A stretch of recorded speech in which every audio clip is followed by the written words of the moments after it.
2013 bliver et spændende år. Det bliver det på flere måder. Jeg vil fortælle om Lejre Kommune i 2012 og 2013, set ud fra Venstres synspunkt. Venstre er i opposition i denne valgperiode. Det håber vi naturligvis, at der bliver lavet om på i 2013. At være i opposition betyder, at det ikke ligger lige for at få gennemført vores politiske mærkesager. Vi har kæmpet bravt de sidste 2 år for at få indflydelse. Vi har måttet acceptere beslutninger, som vi er meget stærkt imod. Vi har ærget os over beslutninger, som vi ville have taget anderledes for at opnå de samme mål. Men sådan er vilkårene i politik. 2012 gav Venstre mulighed for at kunne tilslutte sig kommunens budget for 2013. Det gjorde vi, fordi vi fik indflydelse, og det gjorde vi, fordi at vores forslag giver mening. Vi ser det som en accept af, at vores forslag er svære at komme udenom.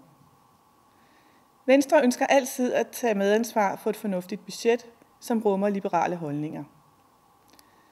Venstre ville sætte skatten ned. Det skylder vi borgerne i Lejre Kommune, fordi vi selv måtte sætte skatten op for at klare kommunalreformens udfordringer. Vi havde alle tiders mulighed. 3 års rabat og frirum til at kunne tilpasse økonomien.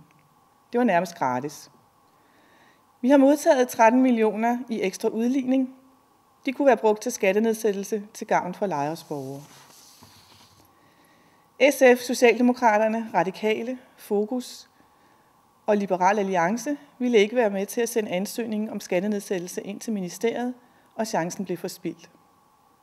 Nu bliver de 13 millioner indarbejdet i budgettet, og det bliver meget mere vanskeligt at finde plads til en skattenedsættelse i fremtiden. Det er meget ærgerligt. Men Venstre mener, at det er vigtigt, at man arbejder sammen i lokalpolitik. Hvis vi skal være ansvarlige og troværdige som parti, så er det vores store ansvar at søge de bedste løsninger og de bredeste forlig. Så kan vi opfylde vores løfte om at arbejde for kommunen som et fællesskab og ikke pleje snævre interesser. Derfor valgte vi at gå i forlig, selvom vi ikke fik skattenedsættelsen med. Vi søgte indflydelse på nye betingelser, og det fik vi. Vi fik sat gode liberale fingeraftryk. Jeg vil fremhæve 4 områder, hvor Venstre har fået medindflydelse på budget 2013.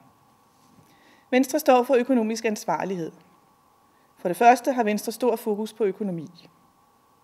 Derfor var det vigtigt for os, at vores rådhusprojekt, som løber over 2 år, ikke bliver finansieret af kassen, som flertallet ville i første omgang. Man kan sige, at vi bruger udligningspengene for 13 og 14 til at betale rådhusprojektet med. Så er det synligt, hvad vi får for de ekstra penge, og vi føler ikke, at de bare kommer ned i det sorte hul. Vi er også tilhængere af, at budgettet stemmer med virkeligheden. At budgettet tilpasses de faktiske udgifter.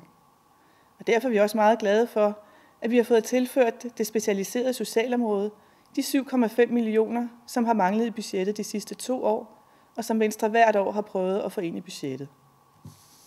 Det er de nu. Venstre tager det alvorligt, at kommunen betyder fællesskab. Vi har kun den fælles kasse at tage pengene fra. Derfor skal vi op i helikopteren, når vi som politikere, men også som borgere, vurderer, om pengene bliver brugt på den rigtige måde. Venstre ønsker bedre service for færre penge.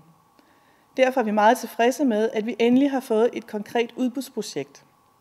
Al kommunens transport, som ikke er i rutefart, skal konkurrenceudsættes.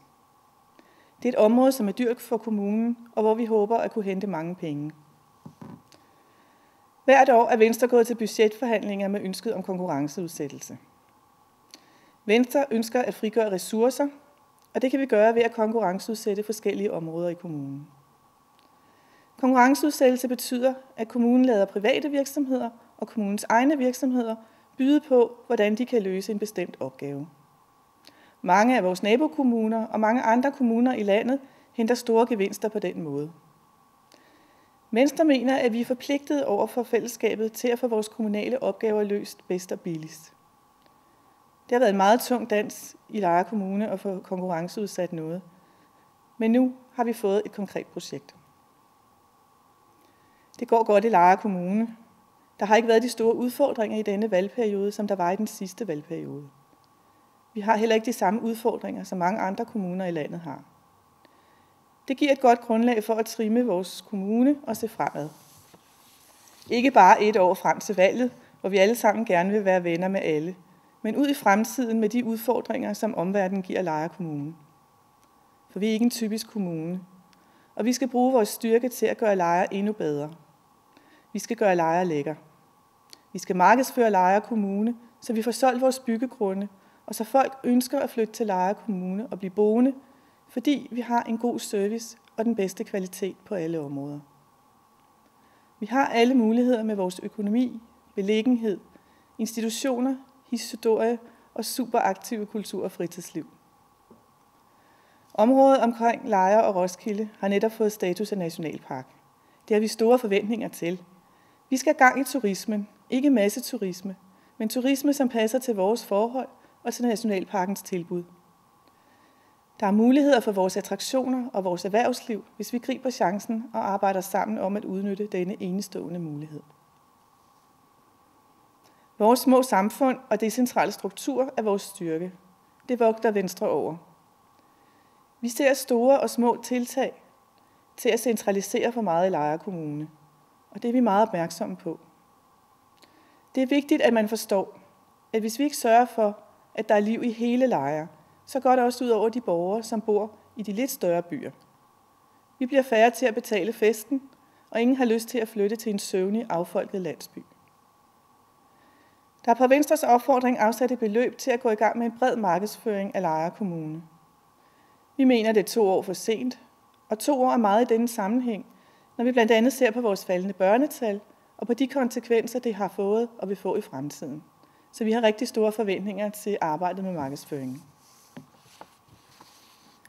Til sidst vil jeg nævne vores kultur- og fritidsliv, som Venstre ønsker at skabe gode rammer for. Lejre Kommune bruger meget få ressourcer på kultur og fritid sammenlignet med andre kommuner. Ikke desto mindre har vi mange engagerede frivillige.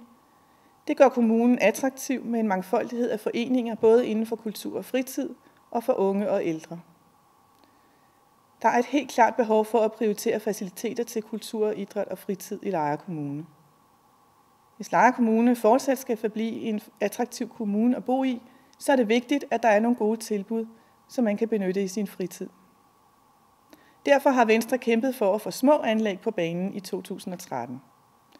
Vi investerede i en kunstgræsbane sidste år, og det har vi store forventninger til. Vi glæder os til, at det kommer i gang. Men vi er også nødt til at vedligeholde og udvikle vores mindre idrætsfaciliteter.